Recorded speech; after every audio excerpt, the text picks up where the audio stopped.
अमरीकी सदर ने टैरिफ से मुतालिक एग्जीक्यूटिव ऑर्डर पर दस्तखत कर दिए। तमाम ममालिक पर 10% ग्लोबल टैरिफाइड। अमरीकी सुप्रीम कोर्ट ने ट्रंप के हंगामी इख्तियारात के तहत टैरिफ गैर कानूनी करार दे दिए थे। अमरीकी सदर ट्रुथ सोशल पर बयान में कहते हैं कि तमाम ममालिक पर नया टैरिफ फौरी तौर पर नाफिज होगा। सदर डोनाल्ड ट्रंप ने अदालती फैसले को शर्मनाक करार देते हुए कहा कि कुछ जजेस मुल्क को लूटने वाले डेमोक्रेट्स की गोद में बैठे हैं। टैरिफ से मिलने वाला मुनाफा मजीद बढ़ेगा। अदालत गैर मुल्की मफादात के ज़ेरे असर आ गई है। टैरिफ लगाने के लिए मुझे कांग्रेस से पूछने की ज़रूरत नहीं। भारत के साथ तजारती मुआहिदे पर कुछ तब्दील नहीं हुआ। तमाम मुआहिदे बरकरार हैं, सिर्फ तरीक़ाकार मुख्तलिफ होगा। अमरीकी नायब सदर जेरी वेंस कहते हैं सुप्रीम कोर्ट का टैरिफ से मुतालिक फैसला लाकानूनियत है। फैसला अदालत की जानिब से साफ और सादा अल्फाज में कानून शिकनी है।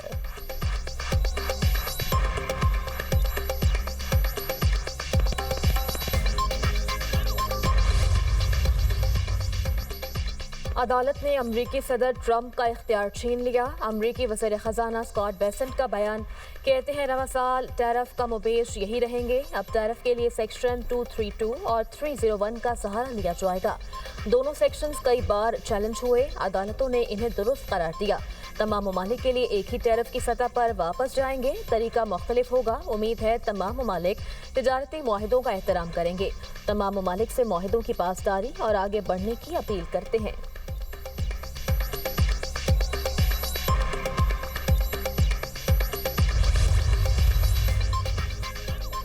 बेहतर होगा ईरान मुनासिब डील के लिए मुज़ाकरात करे। अमरीकी सदर डोनाल्ड ट्रंप की ईरान को एक और वार्निंग। कहा, ईरानी अवाम अपने रहनुमाओं से बहुत मुख्तलिफ हैं।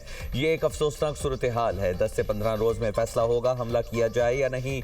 अगर ईरान पर हमला हुआ तो ये जून में ईरानी जौहरी तनसीबात पर किए गए महदूद हमलों से कहीं ज़्यादा शदीद होगा। ईरानी वज़ीर ख़ारजा अब्बास इराक़ची कहते हैं अमरीकी मुज़ाकरातकारों ने तेहरान से जौहरी अफजूदगी के प्रोग्राम को रोकने के लिए नहीं कहा। फ़रीक़ैन के दरमियान मुज़ाकरात का अगला मरहला ये है कि 2 से 3 दिनों में वाशिंगटन को मुमकिना मुआहिदे का मुसविदा पेश किया जाए। दूसरी तरफ जर्मनी ने अपने शहरियों को फौरी तौर पर ईरान छोड़ने की हिदायत जारी कर दी।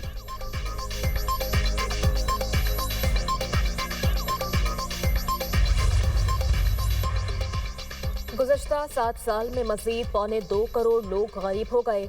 25 करोड़ की आबादी में से 7 करोड़ गुर्बत का शिकार। हुकूमत ने 7 साल बाद मुल्क में गुर्बत के आदाद शुमार जारी कर दिए। 7 साल में गुर्बत की शरह में 7.6% इजाफा रिकॉर्ड।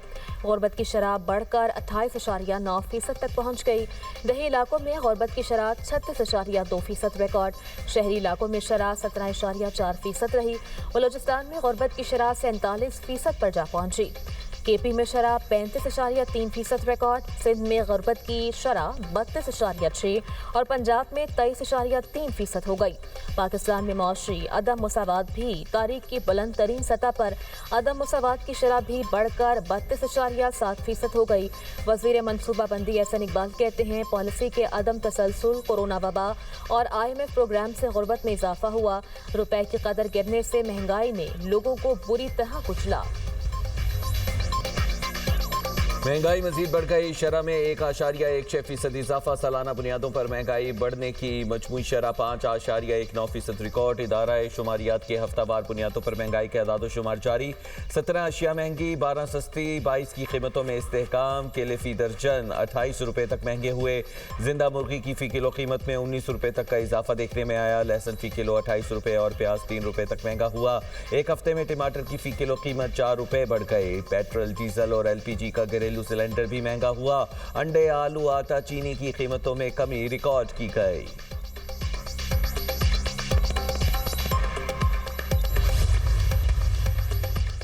साहिबजादा हामिद रजा के एक्स अकाउंट पर शिकवा। जेल में 111 दिन से जायद हो गए। कोई इत्तेहादी मुलाकात के लिए नहीं आया। किसी की मुलाकात का फोटो आपके पास हो तो जरूर शेयर कीजिए।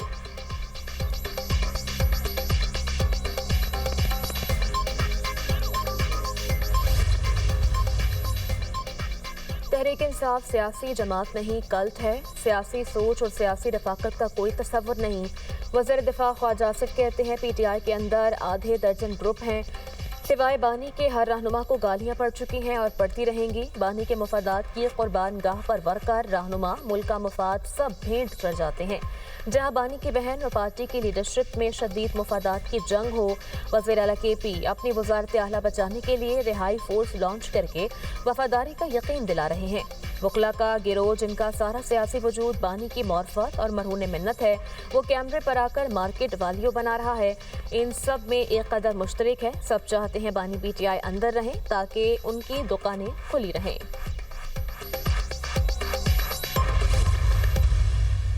राना सनाउल्लाह साहब 2 डीलों का जिक्र करते हैं, मैंने 3 का कहा था। फैसल वावड़ा साहब का आपने जिक्र किया, मैं उनकी पे किसी बात पे तबसरा करना जो है मैं ज़रूरी नहीं समझता। बेगानी शादी में और हमेशा दीवाने अब्दुल्ला की तरह उनका रोल होता है। 2024 में इमरान खान साहब तकरीबन डील कर चुके थे, ऑलमोस्ट डील फाइनल हो गई थी। बीच में आ गया जुमे का दिन और खान साहब को ये कहा गया कि पीर वाले दिन से जो है तो आपको मटेरियलाइज करते हैं चीज़ों को। तो वो इतने उतावले हो गए थे इमरान खान साहब, इतवार और पीर का इंतजार क्यों करते हो? इख्तियार वली खान राना सनाउल्लाह से एक कदम आगे। दुनिया न्यूज़ के प्रोग्राम बात निकलेगी में गुफ्तगू करते हुए वज़ीर आज़म के कोऑर्डिनेटर कहते हैं, राना सना ने 2 और मैंने 3 डीलों का जिक्र किया। फैसल वादा की किसी बात पर तबसरा नहीं करना चाहता, उनका किरदार बेगाने की शादी में अब्दुल्ला वाला है। 2024 में बानी PTI की डील फाइनल हो गई थी। बानी PTI की तरफ से अली अमीन गंडापुर, बैरिस्टर गौहर और बैरिस्टर सैफ लीड कर रहे थे। कुछ हद तक शेर अफजल मरवत भी शामिल थे। हुकूमत की तरफ से मोहसिन नकवी नुमाइंदगी कर रहे थे। डील तकरीबन फाइनल हो चुकी थी, लेकिन जुमे का दिन आ गया था। बानी PTI चाहते थे 2 दिन इंतजार की बजाय सुबह ही बनी गाला या नथिया गली शिफ्ट कर दिया जाए।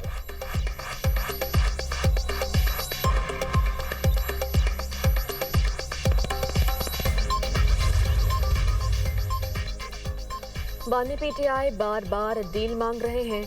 वज़ीर मुमलिकत कानून बैरिस्टर अकील मलिक की program tonight with Samar Abbas में गुफ्तगू, बोले हुकूमत डील नहीं कर रही। सेक्रेटरी तलात PTI का डील के हवाले से नून लीग को चैलेंज। शेख वकास अकरम कहते हैं, नाम बताएं किसने PTI की तरफ से डील मांगी है। नवंबर 2024 में बानी PTI को ऑफर दी गई, एहतजाज मौखर कर दें, 10-15 रोज में रिहाई हो जाएगी। वो तब नहीं माने। बानी की सेहत के साथ कुछ हुआ तो रमजान में भी एहतजाज हो सकता है।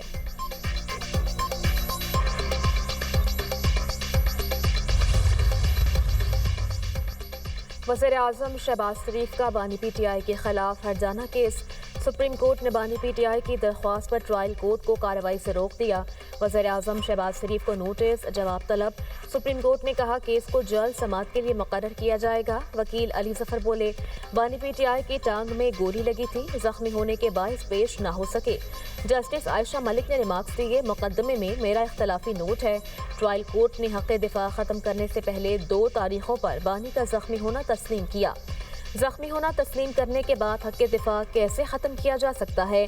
हम मुकदमे में दूसरे फरीक को नोटिस कर रहे हैं।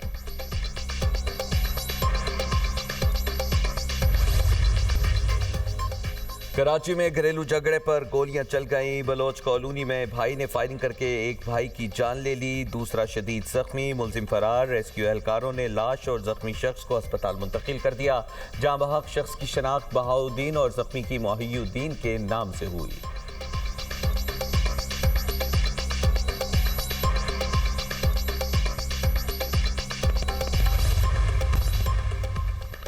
नाइजेरिया की जम्फारा रियासत के गांव पर मुसल्लह अफराद का हमला, 50 अफराद को कत्ल कर दिया गया। खबर एजेंसी के मुताबिक हमलावरों ने खवातीन और बच्चों को अगवा कर लिया। हमलावर शाम 5 बजे से सुबह 3:30 बजे तक कार्रवाई करते रहे। मुलजिमान ने घरों को आग लगाई और फरार होने वालों पर फायरिंग की।